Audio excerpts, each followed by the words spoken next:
12 ఏళ్ల అందబాలుడు సింగర్ వికాస్ నాయక్ సంగారెడ్డి మాజీ MLA senior Congress నేత జగ్గారెడ్డి అపన్నహస్తం అందించారు. కామారెడ్డి జిల్లా లోకాతండాకు చెందిన వికాస్ నాయక్ తండ్రి తీవ్ర అనారోగ్యం పాలై మంచాన పడ్డాడు. దీంతో అతని చికిత్స కోసం చేసిన 7,50,000 అప్పును తీర్చేందుకు తన అమ్మ, తాతయ్య, అమ్మమ్మలతో కలిసి జగ్గారెడ్డిని కలిసి ఆర్థిక సాయం చేయాలని కోరాడు.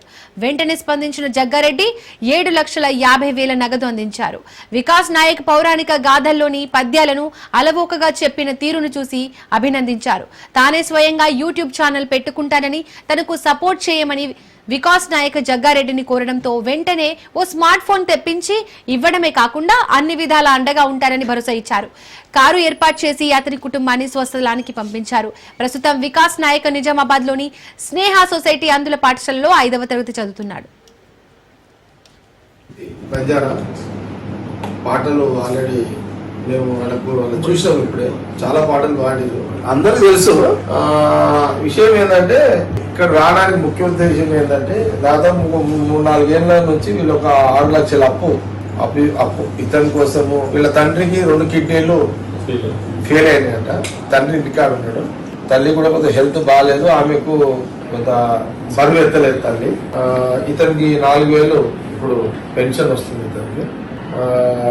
4-5 ఏళ్ళ నుంచి వీళ్ళు 6 లక్షల అప్పు, ఇంటి కోసం చేసిన అప్పు, వీళ్ళకు అవసరాలకు చేసిన అప్పు నెలకు ఇంట్రెస్ట్ కడుతున్నారంట. అది భారం అయింది. నెలకు ఒక 4-5 నెలల నుంచి మిత్తి కట్టలేకపోతున్నారు.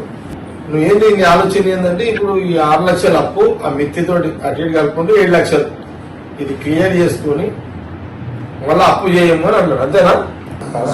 నువ్వు సపోర్ట్ చేయి.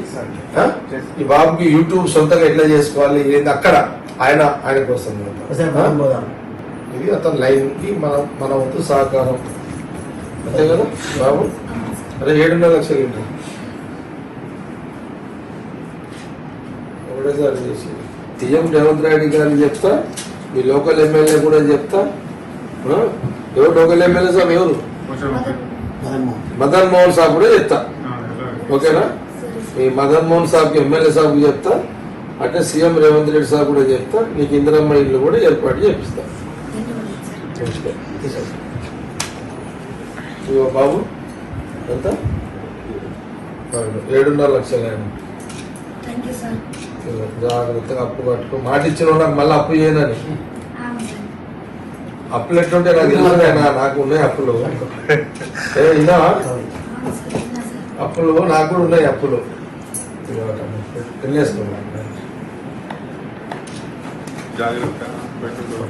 ఎస్టీ బంజారా పాటలు ఆల్రెడీ మేము వాళ్ళు చూసాము. ఇప్పుడే చాలా పాటలు పాడారు, అందరూ తెలుసు. విషయం ఏంటంటే